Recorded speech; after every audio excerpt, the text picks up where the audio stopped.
The long war had ended, but the memories of it still lived in every soldier's eyes. The sky over the great city was silver that morning when Captain Aaron Miles walked across the field where peace was to be declared. The air smelled of dust, metal, and rain. Broken flags lay on the ground, once bright, now torn and dull from the long years of fighting. Aaron had fought many battles. He had seen victory and loss, and in both he had stayed calm. People said he was brave, but Aaron never felt brave. He only told himself each morning to do what was right and not what was easy. Now, as the soldiers from both sides stood together in silence, he felt something new, a strange feeling of emptiness. The war was done, but what did peace even mean for a man who had known only struggle? The leaders of both armies were gathering to exchange honors. Each commander was to receive a gift of choice, a reward to mark the end of the war. Some wanted land or money, some asked for titles and noble names that would make their families proud. When it was Aaron's turn, he stepped forward. His coat was torn near the sleeve, and his boots still smelled of old gunfire. Yet his voice was clear when he spoke. He said he did not want land, or money, or power. He wanted something else. He wanted a person. There was a stir among the people in the hall. They looked at each other in confusion. Captain Miles, one of the senior officers, asked, "What exactly do you mean?" Aaron looked straight ahead, his voice steady but calm. There was someone who stood apart from the rest, someone who belonged to the other side but never fit in. Wish to take her into my care. She should not be left to shame and silence. Choose her. The room grew quiet. The officers exchanged looks of surprise. The name of the woman he spoke of passed through the crowd in low whispers. Her name was Alara. Alara was a princess in name but not in respect. Her own people had never valued her. They said she was too outspoken, too kind, too soft to bear the weight of rule. Her ideas had been called foolish, her words unwanted. She believed that mercy had power, that talks could heal wounds as well as weapons. During the war, she had begged her father for peace. But her voice was ignored, and when the fighting ended, no one remembered her as a leader, only as a failure. So when word spread that a human captain had chosen her as his prize, laughter echoed through the great halls. Some thought it a joke. Some called it an insult. They said the brave human wanted to humiliate their people by taking the one woman they had already rejected. But Aaron did not smile when he made his choice. He knew very well what people would say, yet his heart was sure. There had been a day early in the war when he had seen a young woman walking through the ruins of her city, helping wounded strangers from both sides. He had not known her name then, but the sight had stayed with him. Even in ruin and fire, she had looked unafraid to do good. That memory had never left him. He understood who she was. And now, peace had given him a chance to set things right in his own way.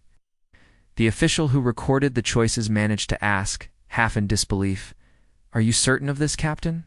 Aaron nodded once, completely, and so it was written down that Captain Aaron Miles, hero of the last campaign, would take custody not of treasure or title, but of the princess no one honored. Later that night, alone in his quarters, Aaron stared at the small flame of a lamp burning on his desk. The city outside was dark, its towers half broken, its streets quiet. He wondered what kind of woman she really was. Had she truly been mocked and cast aside? Would she hate him for bringing her into this new world? He knew only one truth, that peace had to begin somewhere. And if it could begin with kindness, then maybe even two weary souls could build something better than war.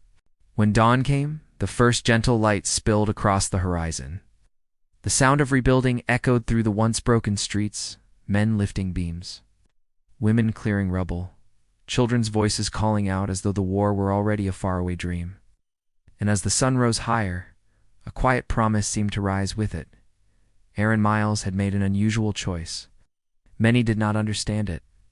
But in time, that simple decision would begin a story that no one could forget. Alara sat in her quiet room, watching the pale morning light touch the edge of the stone wall. The air was still, heavy with the strange silence that always came after loss. Servants moved around her softly, their eyes lowered. No one spoke to her directly, and when they did, it was only to ask what she needed for the day. But Alara needed nothing. She had stopped asking for anything long ago. Her people used to whisper behind closed doors, calling her the forgotten princess. They said she was born with too much heart and too little strength. She was not cruel, not clever with politics, not like her sisters who could twist words into weapons. Ilara spoke too gently, cared too deeply, believed that even war could break if peace had a voice. For that, they had laughed at her. For that, they had erased her. When word reached her that a human soldier, one of the victors, had chosen her as his prize, she did not believe it at first. She thought it some cruel mistake, maybe a gesture to humiliate her one last time. She waited for someone to come and explain that it had all been a misunderstanding, but no one did. Later that day, her door opened, and the visitor was not what she expected. Captain Aaron Miles stood there in his soldier's uniform, plain, marked with the gray dust of travel. His face was lean and calm, his expression neither arrogant nor cruel. He bowed slightly, not out of mockery, but with quiet respect. "Princess Ilara," he said simply. Ilara kept her eyes lowered.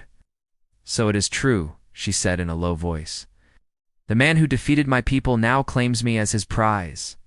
"There are no prizes," Aaron answered. "There is only what still matters after fighting ends." His voice was not loud or harsh. It carried something different, a slow strength, a kind of sorrow. Ilara looked up at him then, trying to read his face. He did not look proud. He looked tired, as if he carried the weight of every life the war had taken. She studied him carefully. "Do you expect gratitude for taking a woman no one respects?" He shook his head. "I expect nothing. Only came because I remember you." She frowned. "Remember me?" "There was a day near the river," he said. Smoke filled the sky. "You were helping the wounded men from both sides." That memory hit her like a forgotten song. She remembered that day. She had gone against orders to help the injured, even when her guards told her it was too dangerous. She had never thought anyone had seen her, Aaron continued. "You gave water to both the wounded soldiers and the ones who had attacked your own city. I saw you, and never forgot." Ilara did not know what to say. No one had ever spoken of that moment. No one had cared. And now here stood the enemy captain, telling her that he remembered it. "So you chose me because of pity," she said eventually. "No," Aaron said, his eyes steady. "Because of hope." They stood there for a long while, neither speaking. The sound of the distant rebuilding outside filled the silence, the crack of hammers, the low murmur of voices, the fragile rhythm of a world trying to heal. By evening, the time came for them to leave. Aaron had arranged for a small transport to take them to one of the border settlements, a place where humans and former enemies lived side by side, working to rebuild the new peace. The royal guards who escorted Ilara looked away as she walked through the old corridors. No one wished her farewell. She did not expect them to. On the journey, she kept to herself. The stars outside the window moved slowly across the dark sky, and the hum of the ship filled the air with a soft, steady sound. She often caught Aaron glancing at old maps, his eyes distant, as if already planning what needed to be done next. After some time, she spoke. You risk being mocked for this," she said quietly. "Your own people will think you a fool for taking me." Aaron smiled faintly. "I already heard worse, but let them speak. I did not fight for their praise." His calmness puzzled her. She had met many soldiers whose pride burned brighter than their sense. But this man seemed shaped by patience instead of fire. She wanted to dislike him, yet his words made that hard. When they finally arrived at the border world, the ground was gray with dust, but blooming again with the hard green of new plants. Simple houses were being built. People from both sides worked together, awkwardly but honestly, laughing at nothing, laughing at nothing. Aaron turned to Ilara and said, "This is where we start again." Ilara looked across the valley, her heart uncertain. She had been brought here against her will, yet somehow she did not feel like a prisoner. The man beside her was not what she expected, and the world ahead was not what she feared. For the first time in a long while, she wondered if she could belong somewhere after all. Days turned into weeks in the quiet valley where Aaron and Ilara now lived. The air there was clean and cool, touched with the smell of earth and wood smoke. People worked from sunrise to sunset, building homes, planting seeds, and learning to live without fear. It was not an easy place, but it was peaceful in its own simple way. Aaron worked beside the settlers each morning. He lifted wood beams, fixed broken walls, and trained young soldiers to build instead of destroy. His hands, once steady on a rifle, had grown familiar with tools and farming. He did not speak much while working, but people listened when he did. They respected him not just because of his rank, but because he never asked others to do what he would not do himself. Ilara watched the people work from the window of her small cottage at first, unsure whether she belonged among them. She was used to cold stares and whispers, to being ignored or mocked. But here no one bowed to her, and no one insulted her either. They greeted her with quiet nods, as if she were one of them. It felt almost strange to be seen not as a princess, but as a person. One morning, Aaron knocked on her door carrying 2 baskets of dried fruit and tools. "We are fixing the irrigation line near the hill," he said. "It keeps breaking. I could use some help. If you do not mind a little dirt." She hesitated. "I have never worked with tools before," she said. "Then today's a good day to start," he replied. Against her own doubt, she went with him. The sun was warm, and the soil soft beneath their boots. Together they walked along the narrow stream that fed the valley gardens. Aaron showed her how to fit the wooden pipes and seal leaks with clay and fiber. She struggled at first, but he never scolded. He only smiled and guided her hands until she learned the rhythm of the work. When the water finally flowed freely again, the workers nearby cheered. That small success changed something in her. Each day afterward, she joined them more often, helping clean wells, gathering supplies, listening to the women talk about their new lives. She began to see hope return to people's eyes, and it made something warm rise in her chest. At night, she and Aaron often sat outside the cottage watching the stars. Neither spoke much, but their silence was comfortable. One evening, when the air was cool and the grass smelled sweet, Ilara asked softly, "Why did you choose me that day? You could have had anything." Aaron thought for a moment before replying, "Because I wanted a symbol, not a trophy. The world was broken. I thought maybe if I chose one person who had been rejected for their kindness, that might remind others of what we lost during the war." Ilara looked down at her folded hands. "You make it sound noble," she said quietly. "But they laughed at you for it, did they not?" He smiled slightly. "Many still do, but I have stopped listening." His calm tone made her laugh a little, unexpected even to her own ears. It had been so long since she laughed. Aaron looked pleased, though he hid it behind a simple smile. As seasons passed, more settlers came, small schools opened, and trade routes grew. Yet not everyone liked the peace. There were men on both sides who hated this new order. Farmers whispered of small groups in the mountains planning to bring back the old hatred. Aaron stayed alert, and sometimes left to meet with village guards. Ilara could see the tension in his shoulders when he returned. One afternoon, a new group of workers arrived from the southern villages. Among them were people who had once served under Ilara's father. They bowed stiffly when they saw her, some out of duty, others in fear. In the evening, one of them, an older woman with gray hair, quietly approached her. "My princess," the woman said, "I never believed the stories. They said you betrayed us, that you gave yourself to the enemy. But seeing you here, you look different. You look free." Ilara's eyes softened. There was never betrayal. There was only the wish to end suffering sooner, she said. The woman nodded, her lips trembling as if holding back tears. Others overheard and murmured among themselves. Soon word spread through the settlement that Ilara had not been a traitor, but someone who had chosen peace before pride. Aaron saw this change in the people's faces toward her. One evening, after a long day of work, he said, "They are starting to believe in you." She looked up at the twilight sky, colors of gold and violet mixing softly. "They are starting to believe in something better than hate," she said. "That is more important than believing in me." Aaron watched her quietly, sensing how far she had come from the timid woman he had first met. She had found a voice again, and this time people were listening. In the valley, where the soil once tasted of ash, green shoots were rising. And in the hearts of those who lived there, new life was beginning too. Rain fell over the valley for 3 days without pause. The sky stayed gray, and the fields became rivers of mud. People worked in silence to cover their crops and keep their houses dry. Life had become routine, steady, and hopeful. But behind the clouds of peace, another storm was building in secret. Far beyond the hills, in the broken ruins of the old cities, a bitter group of men gathered. They were once officers, soldiers who had fought on the losing side and never accepted defeat.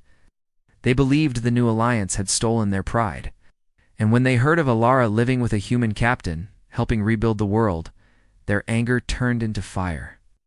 They told each other she was a disgrace, a traitor who had chosen the enemy over her own people. They said her capture and her life beside a human soldier brought shame, not peace. Soon they made plans to take her back and punish her publicly as an example. Their leader, a cold-faced man named Calder, swore they would destroy everything Aaron and Alara had built. The valley had no idea of this danger until signs began to appear. A group of traders vanished on their way to the next town. Supplies were stolen from the storage barns. One night, a farm on the north edge was burned.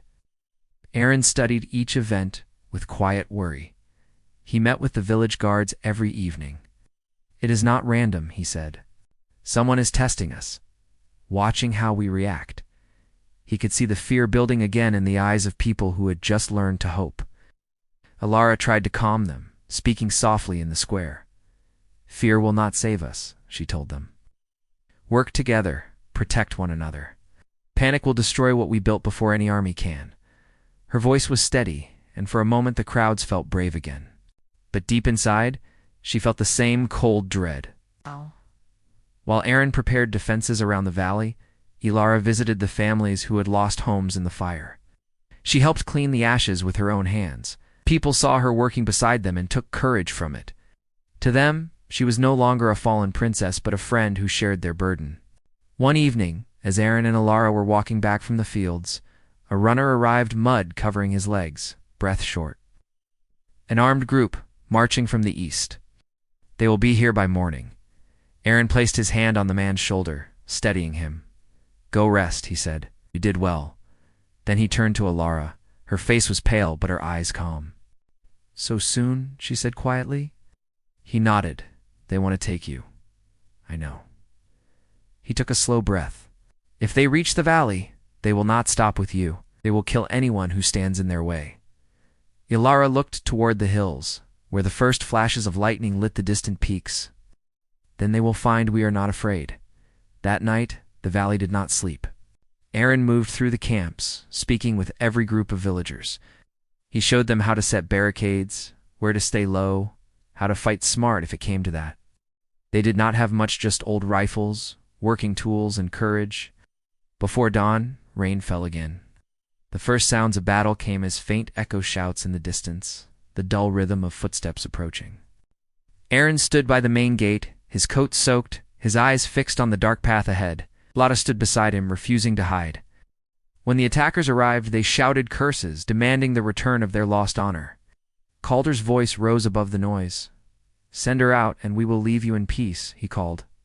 "This woman betrayed her people, belongs to us." Aaron stepped forward, sword in hand, though his arm was shaking from exhaustion. "She belongs to no one," he said simply. Then the fight began. The storm seemed to roar in answer. The valley guards fought with desperate strength, defending their homes more fiercely than any army ever could. Aaron moved like a shadow through the mud and rain, guiding his people, pulling the wounded to safety. In the middle of it all, Alara ran from tent to tent, carrying bandages and water, refusing to stay behind. "Hold your ground," she told them. "Do not give up. You fight for your children, not for kings." At dawn, after long hours of chaos, the enemy broke. Calder was captured trying to flee, shouting that the world had gone mad. His own men threw down their weapons, tired and lost. When the sun rose, it shone on wet soil and broken fences, but the valley still stood. People cheered weakly, crying and laughing at the same time. Aaron found Alara sitting near the well, her clothes covered in mud, her eyes tired but alive. Knelt beside her and said softly, "It is over." She looked up at him, smiling faintly. "No," she said. "It has just begun." Her words carried hope instead of fear. Around them, the people of the valley began to gather again, as humans or former enemies. But as one people who had faced the storm and survived together, Aaron looked out across the valley and knew she was right. What they had built could no longer be torn down by hate. It had been tested by fire and still held strong, like the steady light of the sun breaking through the last dark cloud. The morning after the battle was gentle and bright. The rain had washed the valley clean, leaving the air fresh and the ground shining like new earth. Smoke still rose from broken fences and burned carts, But the people no longer felt fear when they looked at it. Instead, they saw proof that they had survived. Children ran through the fields collecting bits of wood for rebuilding. Now there, laughter sounding like a song the world had forgotten how to sing. Aaron stood near the gate, his jacket torn, his hands bandaged. He was tired beyond words, but his eyes were calm. We watched as villagers worked together, repairing roofs and clearing debris. No one waited for orders. They simply helped each other. He thought of how far they had come from the days of silence and mistrust. Ilara walked slowly through the valley. Her hair was messy, her dress stained, yet the people bowed their heads as she passed, not out of fear, but out of respect. Mothers called her name when their children were hurt. Men greeted her as if she had always been one of them. She stopped often to speak with them, asking about their families, listening to their stories, sharing smiles, even when her heart was still heavy from all she had seen. When she reached the well in the center of the village, she saw Aaron waiting for her. He held 2 cups of warm tea in his hands. "You forget to rest," he said with a faint smile. "So do you," she replied, taking one of the cups. They stood together in silence. The sunlight touched the water in the well, turning it into a mirror of gold. Aaron looked at her. "We won because of you," he said quietly. She shook her head. "We won because we believed in something better than fear." He looked out across the valley at the people rebuilding and the smoke fading into the sky. "Do you think it will last?" "Yes," she said. "Because now they know peace is not a dream, they have lived it. Once people taste peace with open eyes, they will fight to keep it." The days passed and the valley grew strong again. Settlers planted crops, built schools, and reopened the small library that had survived the war. Traders began returning from the nearby regions, bringing books, tools, and new ideas. Every week, people came to meet Aaron and Ilara, seeking advice or guidance.